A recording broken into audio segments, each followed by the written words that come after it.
Hello दोस्तों, नमस्कार। आज की इस वीडियो में मैं लेके आया हूँ कि आईवी फ्लूइड क्या होते हैं और किस कंडीशन में कौन सा फ्लूइड देना चाहिए, जिसको हम जनरली लैंग्वेज में कहते हैं ग्लूकोज।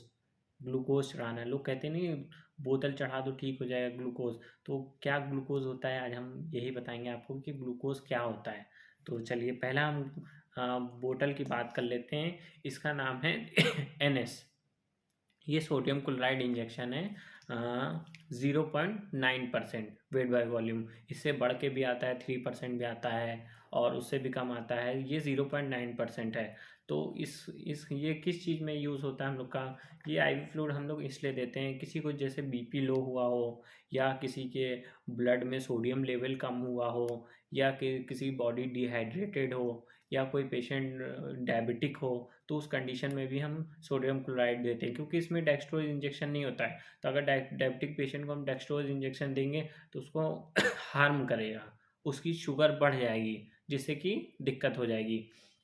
तो हम डिहाइड्रेटेड पेशेंट को दे सकते हैं। कभी कभी होता है लूज मोशन आ जाते हैं। समर वेकेशन में क्या होता है, कभी कभी चक्कर खा के आदमी गिर जाता है, लूज मोशन आने लगते हैं, काफ़ी कॉम्प्लिकेशन होते हैं। तो उस कंडीशन में हम लोग ये सोडियम क्लोराइड इंजेक्शन भी चढ़ाते हैं पेशेंट को, बट किसी किसी कंडीशन पे चढ़ाते हैं।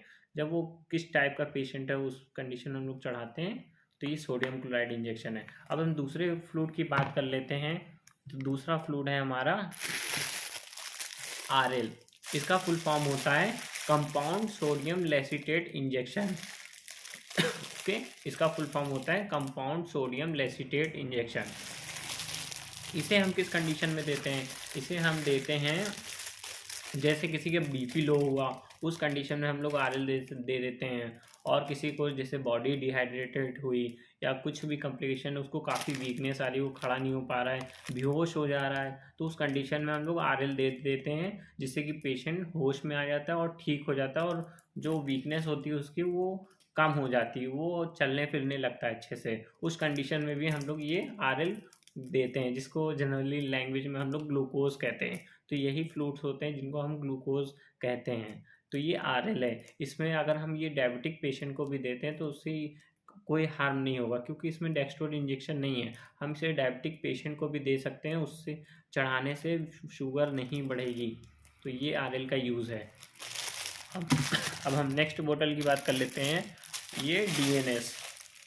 डीएनएस है। डीएनएस का फुल फॉर्म होता है sodium chloride 0.9% weight by volume और dextrose injection 5% weight by volume.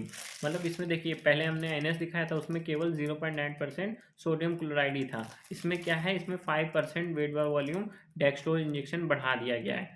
तो ये क्या होता है जैसे कोई हाइपोग्लाइसेमिया नामक पेशेंट आता है, जिसकी शुगर काफ़ी डाउन होती है, तो उस कंडीशन में भी हम लोग डीएनएस चढ़ा देते हैं, जिससे कि उसका शुगर लेवल मेंटेन हो जाता है और पेशेंट बेहोशी से बाहर आ जाता है और ठीक हो जाता है। और इसे भी हम बीपी लो वगैरह में दे सकते हैं। हार्ट रेट लो आ रही है, या बीपी लो आ रहा है, बेहोशी की हालत है, डिहाइड्रेट बॉडी हो गई है, वीकनेस आ रही है, चक्कर आ रही है, लूज मोशन आ रहे हैं, तो उस कंडीशन में भी हम इसे आईवी दे देते हैं पेशेंट को, और पेशेंट हमारा ठीक हो जाता है। तो ये डीएनएस है, आप इसे देख लीजिए। डीएनएस को हम बीपी लो वगैरह में देते हैं, डिहाइड्रेट बॉडी हो, शुगर लो हो, उस कंडीशन में हम लोग दे देते हैं।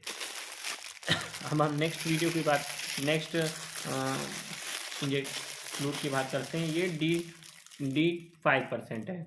डी 5% है। इसको इसको हम लोग डेक्सट्रोज इंजेक्शन भी कहते हैं। जैसे कि किसी को हाइपोग्लाइसेमिया पेशेंट है, जिसका शुगर एकदम से 40 आ गया हो, 30 आ गया हो, 50 आ गया हो, तो उस कंडीशन में हम लोग डी 5% लगा देते हैं, जिससे कि पेशेंट को शुगर नॉर्मल आ जाती है और पेशेंट की शुगर बढ़ जाती है, कोई दिक्कत नहीं होती है। शुगर एकदम लेवल में आ जाती है, जिससे कि पेशेंट को बेहोशी से बाहर लाया जा सकता है। डिहाइड्रेट बॉडी हो, उस कंडीशन में दिया जा सकता है। पेशेंट को काफ़ी वीकनेस आ रही है, खड़ा नहीं हो पा रहा है, बेहोशी की हालत में, उस कंडीशन में हम ये डेक्सट्रोज इंजेक्शन देते हैं, तो पेशेंट हमारा ठीक हो जाता है। तो ये हम एक दूसरे इंजेक्शन की बात करते हैं। ये D10% है। इसको हम D10% है। इसमें डेक्सट्रोज इंजेक्शन 10% होता है वेट बाय वॉल्यूम।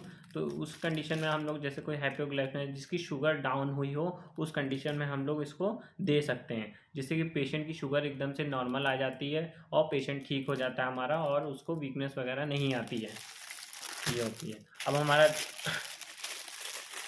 दूसरा आईवी फ्लूइड है मल्टीपल इलेक्ट्रोलाइट, इसको हम कहते हैं आइसोएम, आइसोएम कहते हैं इसको, इस फ्लूइड का नाम है आइसोएम। इसमें क्या होता है, इसमें मल्टीपल इलेक्ट्रोलाइट्स होते हैं, इसमें सोडियम भी होता है और सोडियम भी होता है, डेक्सट्रोज भी होता है और फॉस्फेट होता है, केसीएल होता है, पोटाशियम क्लोराइड होता है, इसमें सारे न्यूट्रिशंस होते हैं, जिससे हम पेशेंट को अगर आइसोएम भी देते हैं तो पेशेंट काफ़ी इम्प्रूव हो जाता है, ठीक हो जाता है, वीकनेस वगैरह दूर हो जाती है और पेशेंट हेल्दी हो जाता है। जैसे ये D25% है, ये भी एक डेक्सट्रोज इंजेक्शन का ही पार्ट का इंजेक्शन है। इसको हम, इसमें क्या होता है 100 ml में D25% डेक्सट्रोज होता है, मतलब शुगर इसकी 25% इस बोतल में है। अगर हम किसी पेशेंट को ये एक बोतल भी चढ़ा दें तो उसकी शुगर काफ़ी हद तक के लेवल में आ जाती है और बढ़ भी जाती है कभी कभी, तो ये भी ध्यान रखना है। तो कभी कभी हमको इंजेक्शन ये लगाने हैं तो ध्यान रखना है कि कहीं शुगर बढ़ तो नहीं रही है, कम तो नहीं हो रही है, तो सारी चीज़ें देख के ही लगानी होती हैं। तो आईवी फ्लूइड हम लोग इसलिए लगाते हैं पेशेंट को, जैसे पेशेंट लूज मोशन आ रहे हैं, वो जो भी खाता है उल्टी कर देता है, वोमिटिंग आ रही है, उसको कोई डाइजेस्ट ही नहीं हो रही है और बार बार उसके 10-12 उल्टी हो गई है 24 घंटे में, उससे भी ज़्यादा हो रही है, कोई भी चीज़ खा रहा उल्टी हो जाए, तो हम उसको क्या करते हैं आईवी पे ले लेते हैं, उसकी नसों में हम लोग वेन्स में वीवो डालते हैं, देन उसको आईवी सेट से हम लोग फ्लूइड कनेक्ट करते हैं, जिससे कि बॉडी में जो भी न्यूट्रिशन की कमी आ रही है वो हमारे फ्लूइड्स मैनेज कर देंगे, बैलेंस कर देंगे, जिससे हमारा पेशेंट को काफ़ी दिक्कतों से बचाया जा सकता है। अन्यथा अगर हम फ्लूइड नहीं चढ़ाएंगे तो काफ़ी हमारा पेशेंट वीक हो जाएगा, हो सकता है बहुत चीज़ें हो जाएंगी उस पेशेंट के साथ। तो हमेशा ध्यान रखिए, कभी हमारे पेशेंट घर में बाहर कभी कोई ऐसी दिक्कत आती है तो आप तुरंत हॉस्पिटल जाइए, जिससे कि आपका पेशेंट ठीक हो सके।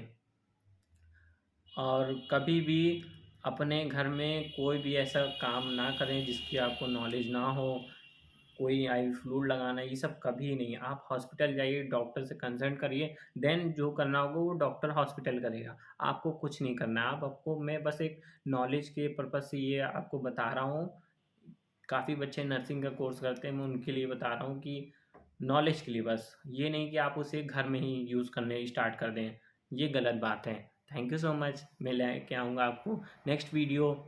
थैंक यू सो मच आज के लिए।